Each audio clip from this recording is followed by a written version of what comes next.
अगर आप भी लेना चाहते हैं देश दुनिया की तमाम जानकारी तो आज ही सब्सक्राइब करें हमारे चैनल को। साथ ही नीचे दिए बेल आइकन को जरूर दबाएं ताकि हर अपडेट आप तक पहुंच सके। नमस्कार, मैं साक्षी न्यूज नेटवर्क के खास कार्यक्रम विश्व खबरों में आप सभी का स्वागत है। प्रधानमंत्री नरेंद्र मोदी ने कहा है कि भारत ने विदेश नीति में राष्ट्र प्रथम के सिद्धांत का हमेशा अनुसरण किया है और कभी भी किसी बाहरी दबाव में नहीं आया, और वाकई इसका परिणाम भी दिख रहा है। देखिए कैसे चीन की सारी हेकड़ी निकल गई। उसने अनुमान लगा लिया था कि यह 1962 वाला भारत है और उसे इस गलत अनुमान का खामियाजा भुगतना पड़ा। इस समय पूर्वी लद्दाख में पैंगोंग झील के उत्तरी और दक्षिणी छोर पर तैनात भारत और चीन के अग्रिम पंक्ति के सैनिक व्यवस्थित तरीके से पीछे हटना शुरू हो चुके हैं।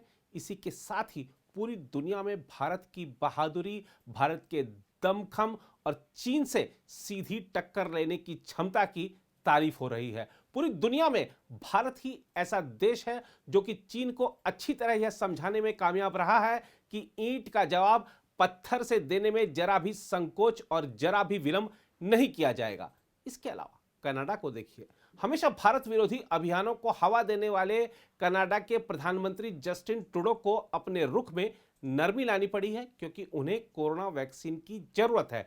जस्टिन ट्रूडो ने प्रधानमंत्री नरेंद्र मोदी से बातचीत कर वैक्सीन मांगी है, जिस पर प्रधानमंत्री मोदी ने पूरी मदद का भरोसा दिलाया है। जस्टिन ट्रूडो के रुख में यह जो नरमी आई है वह भारत की हर मायने में बढ़ती ताकत के कारण ही संभव हो सकी है।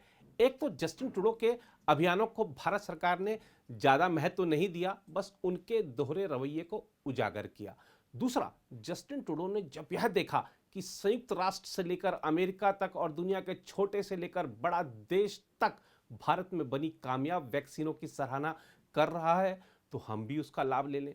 बस फिर क्या था, ट्रूडो ने प्रधानमंत्री मोदी को फोन कर मदद मांगी और बातचीत के बाद बयान जारी कर कहा कि उनकी भारत के प्रधानमंत्री नरेंद्र मोदी के साथ फोन पर अच्छी बातचीत हुई और इस दौरान दोनों नेताओं ने लोकतांत्रिक सिद्धांतों के लिए दोनों देशों की प्रतिबद्धता, हालिया प्रदर्शनों और बातचीत के जरिए मुद्दों के समाधान के महत्व पर चर्चा की।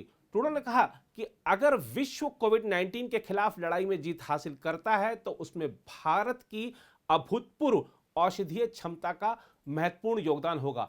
भारत की इस क्षमता को विश्व के साथ साझा करने के लिए उन्होंने प्रधानमंत्री मोदी के नेतृत्व की सराहना भी की। भारत के विदेश मंत्रालय ने भी बताया है कि प्रधानमंत्री नरेंद्र मोदी ने ट्रूडो को भारत कनाडा के टीकाकरण प्रयासों में पूरा सहयोग करने का आश्वासन दिया है। उधर पड़ोसी नेपाल, जिसने भारत के क्षेत्रों को अपने देश में दिखाते हुए नया नक्शा तक जारी कर दिया था और जिसे विवादित बयान देने की आदत पड़ गई थी, समय के साथ उसे भी अपनी हैसियत समझ आई।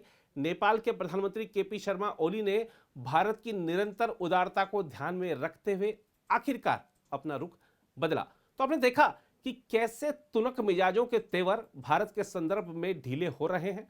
अब आपको दिखाते हैं कैसे महामारी के समय में भारत दुनिया का सबसे विश्वसनीय और मददगार देश बनकर उभरा है। दरअसल संयुक्त राष्ट्र के एक शीर्ष अधिकारी ने कहा है कि इस साल अंतर्राष्ट्रीय समुदाय कोविड-19 टीकों से लेकर जलवायु परिवर्तन और शांति रक्षा मिशनों तक कई मामलों में भारत के सकारात्मक योगदान के कारण उस पर पहले से कहीं अधिक भरोसा करता है। संयुक्त राष्ट्र की उप महासचिव अमीना मोहम्मद ने विश्व सतत विकास शिखर सम्मेलन 2021 के उद्घाटन सत्र को संबोधित करते हुए भारत द्वारा अपने नवीकरणीय ऊर्जा को बढ़ाने और उसके जलवायु कार्रवाई लक्ष्यों को प्राप्त करने के प्रयासों की सराहना की। मोहम्मद ने कहा, भारत G20 में शामिल इकलौता ऐसा देश है जो राष्ट्रीय स्तर पर निर्धारित योगदान के उद्देश्यों को बेहतरीन तरीके से हासिल करेगा और अभी तक काफी कुछ हासिल कर भी लिया है। साथ ही उन्होंने कहा, इस साल अंतर्राष्ट्रीय समुदाय कोविड-19 टीकों से लेकर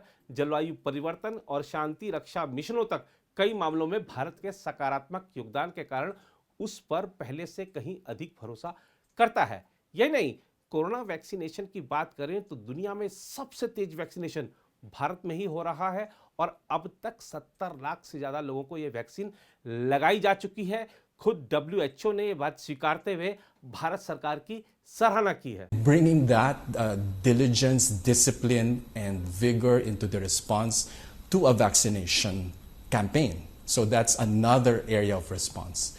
And we see that it's been so successful, around 6 million vaccinated in 22 days. It's the fastest as we see the rates of vaccination happening. I would never say outright that viruses go out. We have already seen that they are also smart and they develop and mutate and they have variants and they manage to adapt like human beings. But we should be able to live with the virus, managing these risks, knowing what we know about COVID-19 or SARS-CoV-2 as a virus, and knowing that some key basic interventions that all of us as normal people can do. I call it the 3 W's. 3 W's is wear a mask, wash your hands often, and watch out for your distance, especially in crowds. अब जरा America की बात कर ली जाए। America के राष्ट्रपति Joe Biden के प्रशासन ने हिंद प्रशांत क्षेत्र में भारत को अपना सबसे महत्वपूर्ण सहयोगी बताते हुए कहा है कि वह भारत के विश्व की एक प्रमुख शक्ति के रूप में उदय और क्षेत्र के एक प्रहरी के रूप में उसकी भूमिका का स्वागत करता है। इस सप्ताह प्रधानमंत्री नरेंद्र मोदी ने अमेरिकी राष्ट्रपति जो बाइडेन से बात की और उनके साथ कई मुद्दों पर चर्चा की, तो विश्व पटल पर तेजी से हर क्षेत्र में उभरते भारत, बढ़ते भारत की शक्ति को पूरी दुनिया स्वीकार कर रही है।